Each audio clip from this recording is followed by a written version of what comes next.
My name's Lisa. Roughly 34 years ago, my parents decided that they wanted to have a little baby, and it took 8 years of prayers and... Oh, why am I here today? Well, I like to tell stories, and I've been told that they are rather oddly specific. I have a very weird brain. I'll already be online doing stuff like watching TV shows or whatever, and then sometimes whenever I read something or am sent something, it leads on like a springboard journey, so then I end up clicking on a whole bunch of other things, and then I don't even know how it happens, but I'm on YouTube and I'm watching a turtle hump a boot. And you don't really come back from that. So I received this text message from Q that basically said, "This guy looks so much like my dad that it's terrifying." It is who I recognize as Ferguson from Clarissa Explains It All. I went and I looked up the career of Ferguson, and that proved pretty boring.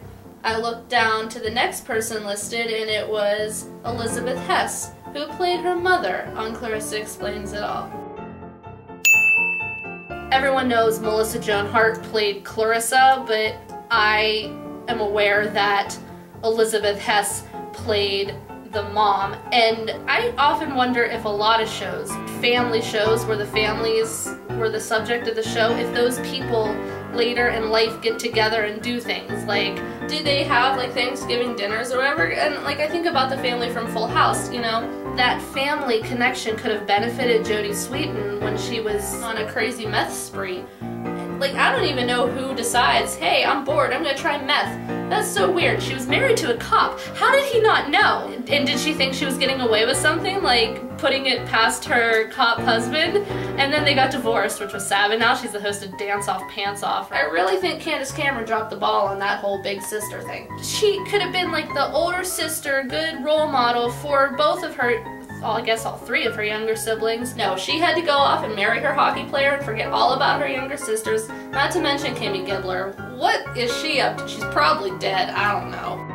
What was I saying? The basic essence of what we're talking about is the post Clarissa Explains It All career of one Miss Elizabeth Hess. She has these plays, and I think they're kind of like autobiographical, because the one is about a Canadian Mennonite and being the daughter of a priest and like breaking out of her shell, and it like awakened her sexuality. The second one apparently wasn't very memorable. She was on a park bench and she had her legs up in the air. Oh shit! Oh fuck! I think the whole thing is vaguely sexual. And then in the third one, she meets this like 17-year-old boy and she seduces him, and halfway through she realizes, I don't want to do that, that's inappropriate, and then she falls in love with an age-appropriate man. And then I went back like a couple months later and she had all this new publicity for this new thing she's doing, which is another one-woman play, and this one is about wartime rape.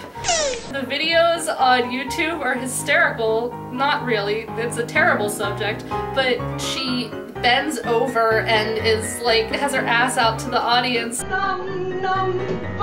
Apparently being anally penetrated in war. She's dancing and singing.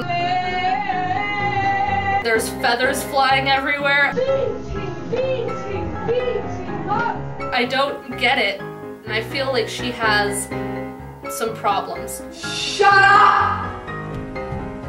Like, perhaps she's not emotionally stable. Falling head over heels, over head, over heels.